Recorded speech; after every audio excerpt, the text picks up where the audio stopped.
Today, with the executive order I am about to sign, we will bring the change that so many scientists and researchers, doctors and innovators, patients and loved ones have hoped for and fought for these past 8 years. We will lift the ban on federal funding for promising embryonic stem cell research.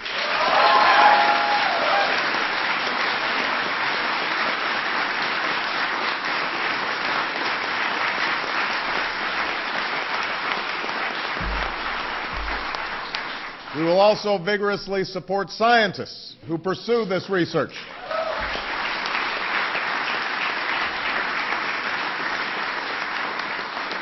And we will aim for America to lead the world in the discoveries it one day may yield.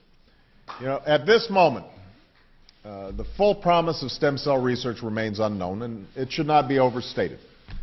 But scientists believe these tiny cells may have the potential to help us understand and possibly cure some of our most devastating diseases and conditions, to regenerate a severed spinal cord and lift someone from a wheelchair, to spur insulin production and spare a child from a lifetime of needles, to treat Parkinson's, cancer, heart disease, and others that affect millions of Americans and the people who love them.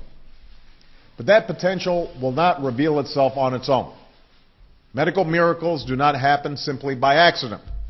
They result from painstaking and costly research, from years of lonely trial and error, much of which never bears fruit, and from a government willing to support that work. From life-saving vaccines to pioneering cancer treatments to the sequencing of the human genome, that is the story of scientific progress in America. When government fails to make these investments, opportunities are missed. Promising avenues go unexplored. Some of our best scientists leave for other countries that will sponsor their work. And those countries may surge ahead of ours in the advances that transform our lives. Now, in recent years, when it comes to stem cell research, rather than furthering discovery, our government has forced what I believe is a false choice between sound science and moral values. In this case, I believe the two are not inconsistent. As a person of faith, I believe we are called to care for each other and work to ease human suffering. I believe we have been given the capacity and will to pursue this research, and the humanity and conscience to do so responsibly. That's a difficult and delicate balance, and many thoughtful and decent people are conflicted about or strongly oppose this research. And I understand their concerns, and I believe that we must respect their point of view. But after much discussion, debate, and reflection, the proper course has become clear. The majority of Americans from across the political spectrum and from all backgrounds and beliefs have come to a consensus that we should pursue this research, that the potential it offers is great, and with proper guidelines and strict oversight, the perils can be avoided. That is a conclusion with which I agree. And that is why I'm signing this executive order, and why I hope Congress will act on a bipartisan basis to provide further support for this research. We're joined today by many leaders who have reached across the aisle to champion this cause, and I commend all of them who are here for that work. Ultimately, I cannot guarantee that we will find the treatments and cures we seek. No president can promise that. But I can promise that we will seek them actively, responsibly, and with the urgency required to make up for lost ground. Not just by opening up this new front of research today, but by supporting promising research of all kinds, including groundbreaking work to convert ordinary human cells into ones that resemble embryonic stem cells. I can also promise that we will never undertake this research lightly. We will support it only when it is both scientifically worthy and responsibly conducted. We will develop strict guidelines, which we will rigorously enforce, because we cannot ever tolerate misuse or abuse. And we will ensure that our government never opens the door to the use of cloning for human reproduction. It is dangerous, profoundly wrong, and has no place in our society or any society. Now, this order is an important step in advancing the cause of science in America, but let's be clear, promoting science isn't just about providing resources, it's also about protecting free and open inquiry. It's about letting scientists like those who are here today, do their jobs, free from manipulation or coercion, and listening to what they tell us, even when it's inconvenient, especially when it's inconvenient.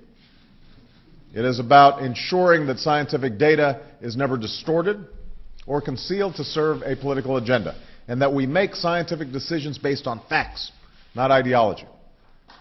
By doing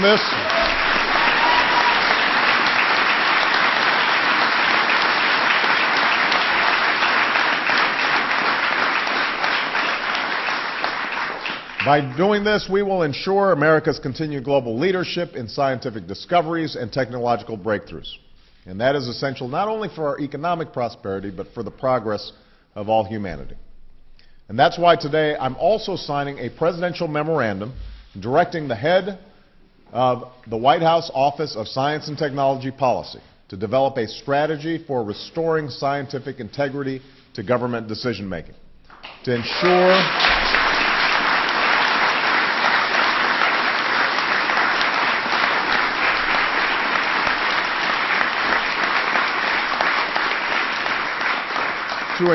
that in this new administration, we base our public policies on the soundest science, that we appoint scientific advisors based on their credentials and experience, not their politics or ideology, and that we are open and honest with the American people about the science behind our decisions. That's how we'll harness the power of science to achieve our goals, to preserve our environment, protect our national security, to create the jobs of the future, and live longer, healthier lives. As we restore our commitment to science and expand funding for promising stem cell research, we owe a debt of gratitude to so many tireless advocates, some of whom were with us today, many of whom were not. Today we honor all those whose names we don't know, who organized and raised awareness and kept on fighting, even when it was too late for them or for the people they love. And we honor those we know, who used their influence to help others and bring attention to this cause. People like Christopher and Dana Reeve, who we wish could be here to see this moment.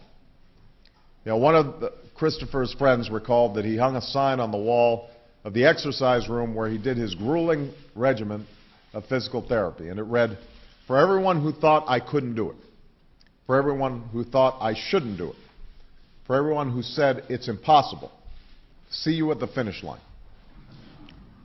Christopher once told a reporter who was interviewing him, if you came back here in 10 years, I expect that I'd walk to the door to greet you. Now, Christopher did not get that chance. But if we pursue this research, maybe one day, maybe not in our lifetime or even in our children's lifetime, but maybe one day, others like Christopher Reeves might.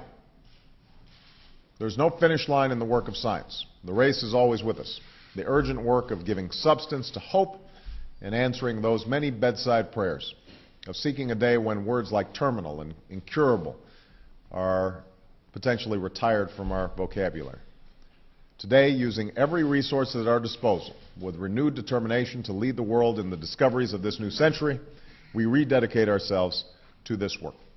So before I sign, I want to just note the people who are on the stage with me, in addition to our outstanding Secretary of Energy, Secretary Chu. We also have Dr. Patricia Bath. We have Dr. H. Robert Horvitz. We have Dr. Janet Rowley, Dr. Harold Varmus, who's going to be the co-chair of my President's Council on Science. We've got Dr. Michael Bishop, and we also have Dr. Peter Agree. So these are an example of the outstanding scientists who we hope will guide us through this process in the years to come. And with them standing beside me, I'd also like to invite some of my colleagues from Congress who've done just such extraordinary work to share in the limelight, because you guys are still going to have some work to do, and but it's because of the leadership of so many of you across partisan lines that we've been able to accomplish so much already. So thank you very much, everybody. Let's go sign this stuff.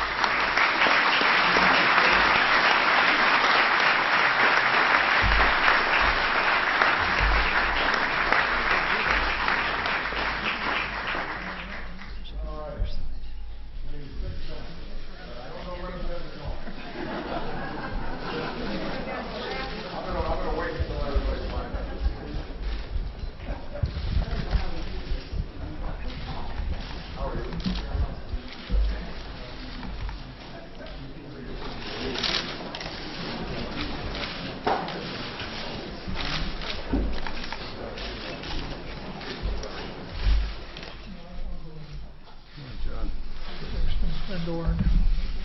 Where's Landry? Where's Landry?